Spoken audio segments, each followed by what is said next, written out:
when I heard her play, Way Over Yonder, it just took me back to Mama, my grandmother.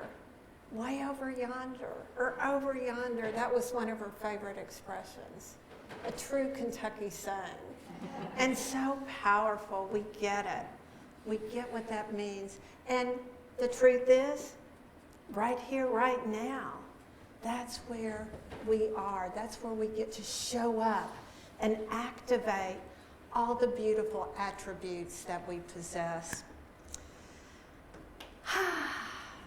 So how are you dealing with some of the troubling and conflicting situations that are whirling around in the lives of maybe yourself, maybe others right now?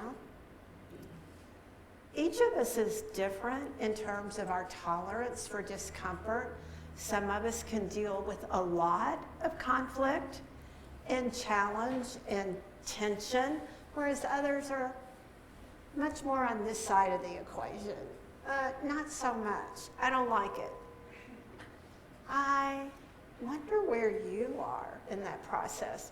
Well, that's part of what we're exploring in the class that I am facilitating here at Unity on Greenville. This morning was the first Sunday. There are 3 other Sundays in this go-around, and you can join us in looking at the concepts by Reverend Dr. Gary Simmons in his book, The Eye of the Storm, subtitle, Embracing Conflict and Creating Peace. It's the embracing conflict that gets most of us, right? So, discord. I use that as an alternative word to conflict because I thought maybe that's a little easier to hear. We think of discordance in terms of music or energy. There's other words, dissonance, disagreements, disputes, arguments. Some of those words are harder to hear. Friction, tension, strife. But that is a part of our lives. That's a part of our existence. Without all the tension and the opportunities to more fully claim who we are here to be, we wouldn't grow and evolve in the ways that we're being called to do. Yesterday, I participated in a prayer circle during a luncheon with a group of women, and one of the consistent themes was about safety. My specific request, and I wrote it down, was for the peace and safety of the people who are being impacted by the shifts that are occurring in our country. That may look like layoffs, that may look like cutbacks, legislative changes, it may be new regulations, cuts to programs in schools. There are many things that are happening. And if you just listen when you go out to the store or to dine out in a restaurant, you're going to hear a lot of stories. And I'm seeing some people that I know well that are pretty peaceful people as a general rule that are getting into these Facebook fights and arguments. Have you seen them? Do you know that process? You know, there's an old saying that I believe carries a lot of weight, that nobody is least likely to follow your advice than somebody who didn't ask for it in the first place. I had to learn that one hard myself. And I don't think comments on Facebook are particularly successful ways of changing somebody's mind. So what we're trying to do, both as a community and as this small group that I'm leading on a number of Sundays, and you can look this all up in the bulletin, e-news, thank you. Boy, there's an old word that popped back in. That we are using the concepts illustrated by Gary Simmons. What do we say and do in most unity communities every Sunday? We either infer or affirm something to the effect of, there is only one power and one presence active in the universe and in my life, God the good. Sometimes we add omnipotent, sometimes we add omniscient, sometimes we add omnipresent. I love all these words. But we claim it to be true, but we don't always follow up and act as if it is true. So it's up to us to continually remind ourselves that there's no opposing force in the universe. There's no, the devil made me do it, like Flip Wilson used to say. There's no force that is working against you or creating this pull in a way that distracts you from your good. So maybe you know people that blame everybody else around them.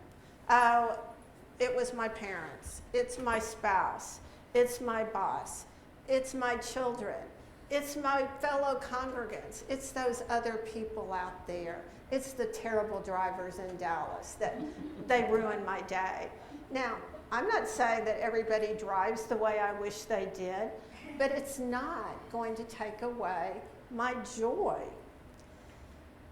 So as true students in unity, or as people that profess to believe these core unity principles, it's up to us to continually remind ourselves there's no external force opposing us in the universe.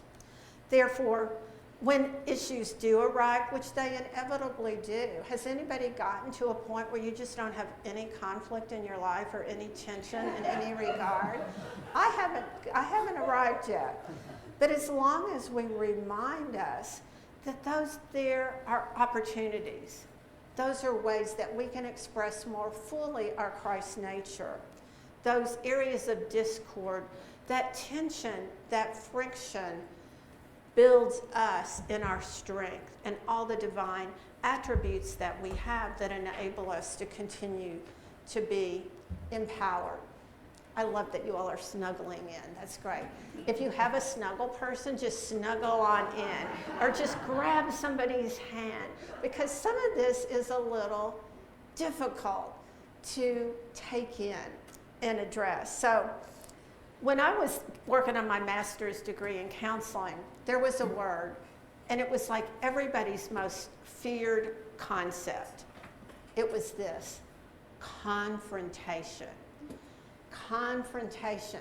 Now, what that really meant was sharing a perspective. Pardon me while I get a drink of water. That dust had a little effect on my allergies.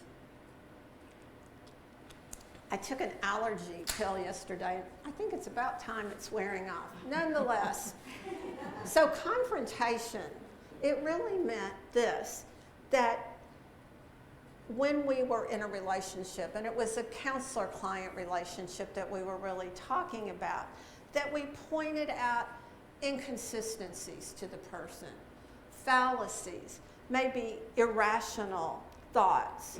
Now, this was a situation where somebody was actually seeking feedback and wanting to change. They were asking for feedback. And so the confrontation was a way that we were able to gain clarity. The client was able to gain clarity. Maybe there was feedback for the therapist or the counselor as well. But this was the key point that my faculty member, my advisor, said that I always took away and remembered in the midst of conflict, that during a confrontation, during an exchange of ideas and information, when you walk away, you always understand each other better. The relationship deepens. Now, most of us have been, I'm guessing, in some kind of an intimate relationship where there was tension, where we didn't see eye to eye, where there was a pull. One person wanted to move one way, one person wanted to move in an opposite direction. When we sit down and share our perspectives, we understand each other better, do we not? So imagine this. Imagine that there's this great, big, huge globe up here. Can you see it? The globe of the world. Okay, so there's some of you over here, there's some of you over here. I'm going to say I'm up here. There's people in the back of the room. Do we all see the same thing at the same time? No, we don't. So if I'm on this side of the room and I see this side of the globe and somebody else is over here, I see something different. Is my perspective wrong? No, there's no right or wrong. It's just different. And we have so many different perspectives or worldviews based on an accumulation of life experiences over decades. Sometimes a half a century worth of decades. Most of you in this room look like you've been around. Close to as long as I have.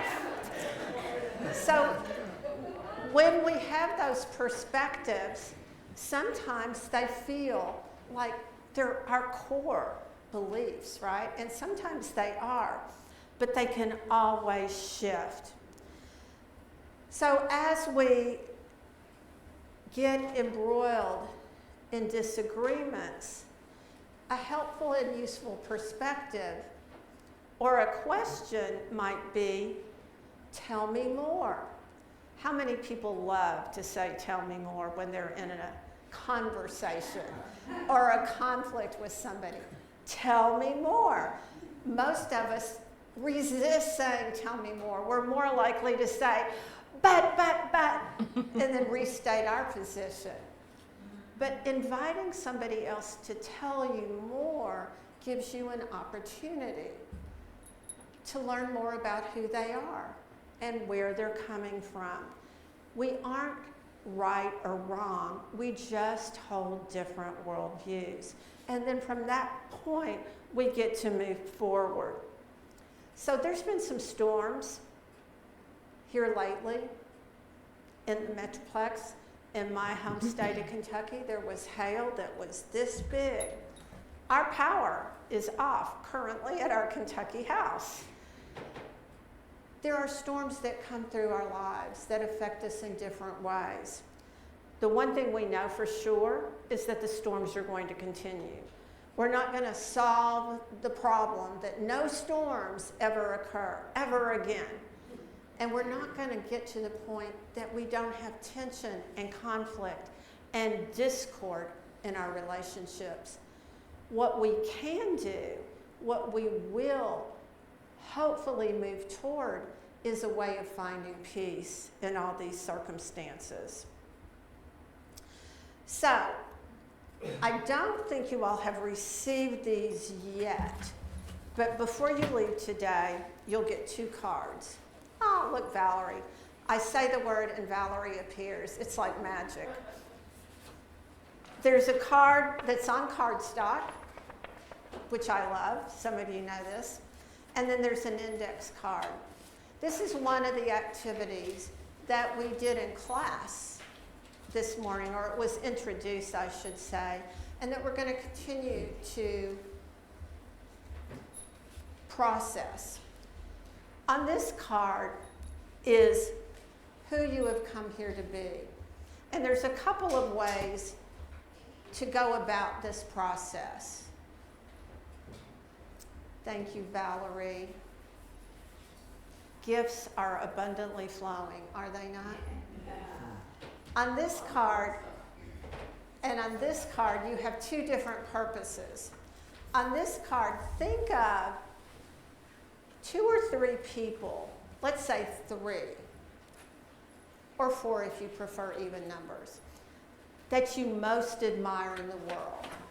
They could be people you've met, they could be people you've never met, they could be people that are alive, they could be people that have passed on. They've been people you read books about, they've been people that you've seen documentaries about, Or they could be in that group of people that when people ask, who would you most want to have dinner with, living or dead, you would put them on your list. So you're going to write down, let's say, 3 or 4 people's name on this card. And then you're going to write those qualities that they have. Not now, but at some point in the next little bit.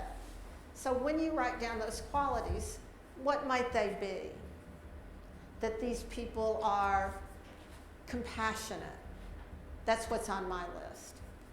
Or kind. Or curious and always learning. Those are some of the things that I value. Well, guess what? As you complete this list, then you're going to find the consistent themes and you're going to transfer them to this wider piece of cardstock that says, I have come here to be. So as you more fully embrace who you have come here to be, from a core of strength, it's going to be much easier to manage your feelings, to live in this world that at times appears to be crazy, and find your center. Because just like a hurricane, in the eye of the storm is where the peace is, where the calm is, where the tranquility is. We can be in a storm and still maintain our center, still maintain our composure. So one of the most important things you can do for yourself is to remember, realize, and claim, fully claim those inner qualities that you have. Because let's say that on your list, just who would be willing to share the name of somebody that's on their list or would be? Go ahead. Jesus. So what are those qualities that, say one quality that you most admire? Say again? Love my neighbor. So he exuded love, he shared love, he taught love, and he lived love. So you could pick any number of qualities. He walked his walk. He did what he asked us to do, and he provided a loving example. He was a wonderful role model example for the way to live. So because you see that and claim that, guess what? You have that in you too. You are a loving person. I know you to be a kind and generous human being. So as we get more clear on what we admire in other people, we can take those qualities and characteristics and realize, hey, this lives in me. Maybe I'm expressing it this much. Maybe I'm going to be more courageous and share and express it a little bit more. That's the whole goal of this class, Eye of the Storm. And if you didn't know about it, or you couldn't get up in time today because you had too much St. Patrick's Day fun yesterday, or whatever the case may be, you are welcome to join us for future sessions. The next class is held on March 30th. And it coincides with when Reverend Doug will be here and when the potluck is, so you can just make a whole day of it here at Unity on Greenville.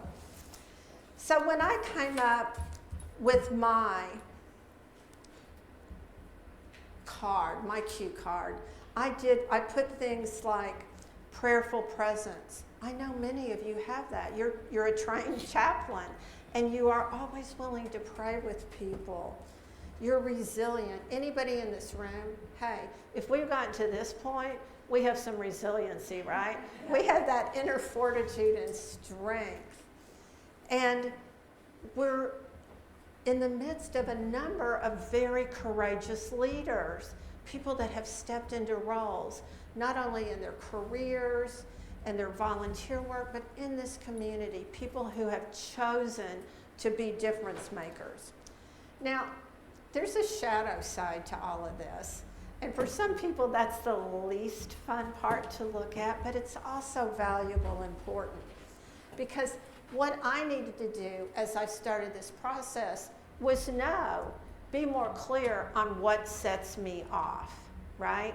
Because we all have those things that, to use a phrase, get under our skin. We can hear an expression, we can hear a tone, we can experience somebody that reminds us of a past relationship partner or parent or boss or whatever. So when I get triggered, I go into the idea that something or someone is against me. Like I have even said before, and maybe you've said something similar, I think their role in life is to make me miserable. Whether it's a child or a boss or a parent or a colleague, we all have those moments. I'm not saying we stay there. So what are some of the things that happen when I get into that mindset? Well, I identified a few of them as I get mistrustful. If somebody tells me they're going to do something and they don't do it, I may feel as if I can't count on not just one person, that person, but other people. I may feel discouraged. I may feel resentful. And all of these are tied to limiting beliefs. And at the core of it is I can't trust others, but the big part of it is I can't trust myself. Maybe I'm not so good at assessing and recognizing what people's intentions are. But we continue to evolve and change. Like many of you, I've served on the board of a spiritual community. I've had leadership roles in my career. And I have to continue to work on these issues day in and day out. Now, for some of you, it's like, well, that doesn't sound fun. And it can be a little uncomfortable, I give you that. But it can also be enlightening. It can be motivating. It can be empowering. So as we become more clear about our strengths, we will tackle these challenges more effectively. So we know that there's going to be more hail. There's going to be more thunder. There's going to be more dust. And I have a cough reaction to that. There's also just those areas of disagreement that come up. We could poll everybody in this room and we would see things a little bit differently on any number of topics, even though we sometimes get lulled into thinking, oh, we're all unity. We all believe the same things. Not really. There are nuances. So we can either pretend that we're victims, we can blame other people, or we can just throw up our hands and say, it's not worth it, I'm just going to detach. That's a common mechanism for dealing with conflict. But I hope that you'll lean into your spiritual resources, the resources that are in this community, and the wisdom of some of our Unity teachers like Gary and Jane Simmons. Russell, you held up Jane's book. His wife wrote a book called Eye of the Storm for Teens. Now, I just happen to have a particular affinity for books that are written for teens and children. That's just me. They're oftentimes easier. They use simpler concepts, and I can distill it, and they're more popular. So what I really want to leave with you is the idea that wholeness is something that you can achieve, that sense of wholeness. That when we create adversaries, there's some tension in us internally. There's something that's wrestling, a need that's wanting to be addressed. Most of the conflicts that people experience are coming out of their own ambivalence about who they are. But what we want is to see ourselves more expansively, to be more generous with other people, to share our love more readily, and to approach people from an idea of, what can I learn from you? I don't have to agree with everybody, but I don't have to be disagreeable. Would you agree? Yes. So continue to contemplate how you can relate to all of this, because we want to stay at the center where there's peace, calm, clarity, and stillness. We want to have purpose and meaning in our lives. And I'll just end with a story about a dear friend and colleague of mine who was having multiple bouts with melanoma. Anybody contended with melanoma? It's a very difficult and invasive process. And at one point, she had had so many biopsies and so many surgeries that she threw up her hands and she said, "Why me, God?" She's told this story in audiences where there are storytellers present. She's posted it on Facebook. So I'm not giving her identity, but I just want you to know that this has been publicly shared many, many times. But when she threw up her hands and said, "Why me, God?" what she got back was, this isn't happening to you. It's happening for you. And she got this nudge and this knowing that she was supposed to share her story widely, and that her story was going to motivate other people who had been putting off going and getting checked by their dermatologist, that they had a spot, but they'd say, "I'll think about that tomorrow," and tomorrow never came. And in fact, one of her family members who really thought this little spot was nothing did go in because of her story, and it was an aggressive melanoma. And the doctor said, had he not come in when he did, the outcome would have been very different. So what about what is happening for you?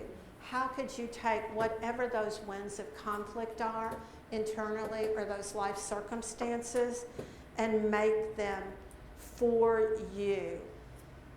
We don't always want to deal with those things that are in our face. You know, we want to take a step back. Woo, I almost took a real step back. But let's find a way to stay aligned with our spiritual nature, call silent unity, pick up the Lenten prayer book, and continue to get grounded and enhance our spiritual practices as well as our spiritual connection. Namaste.